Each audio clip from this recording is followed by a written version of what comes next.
చెప్పాలి అంటే ఒక బ్రదర్ గానే మనందరికి ఎట్లా ఉందంటే ఏదో బయటకు వెళ్ళి ఏదో సార్తో ఉద్యోగంలో ఉన్నట్టు లేదు.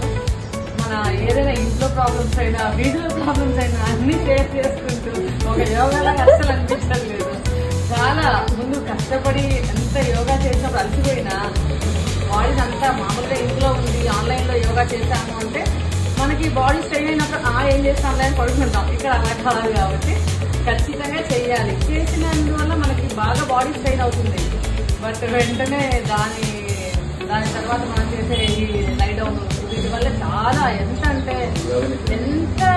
రిలాక్స్ అవుతున్నామంటే మన బాడీ చెప్పలేని బాడీ ఎంత ఫ్రీ అయిపోతుంది. నిజంగా ఫస్ట్ లో ఎలా ఉండేదంటే నేను ఈ యోగాకి రాకముందు ఎవరు పక్కింట్లో ఏదైనా వాళ్ళకి ప్రాబ్లం వచ్చినా అది నేనే ఏదో ప్రాబ్లం వచ్చినట్టు వాళ్ళందరినీ అదంతా ఇంకా ఆ రోజంతా నాకు ఇంకేది పని చేసుకోవాలని లేదు. వాళ్ళకి ఆ ప్రాబ్లం ఉంది, మన ఇంట్లో ఈ ప్రాబ్లం ఉంది, తనకు టెన్షన్ అట్లా ఉండేది.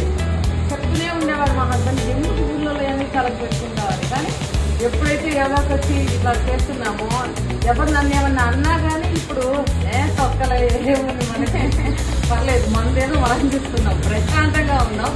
యూజ్ అయిపోయింది. నాకు ఇక్కడ ఎన్ని ఆలోచన ఉండేవో బుర్ర ఖాళీ అయిపోయింది. నేను ఇద్దరికి చెప్పేదాన్ని యోగాకి వెళ్ళాక నాకు ఇంత ఫ్రీ అయిపోయింది. అసలు నేనేం పట్టించుకోవట్లేదు. ఇప్పుడు ఎవరు ఎట్లా పోతే నాకు గమ్మునే ఏదో జరిగి ఇలాగే ఉండాలి ప్రశాంతంగా హాయిగా ఉంది. ఫస్ట్ ఆఫ్ ఆల్ ఒక్కరోజు రాకుండా నాకే బాడీ ఏదోలా ఉంటుంది. యోగాకి వస్తే డే అంతా యాక్టివ్ గా ఉంటాము.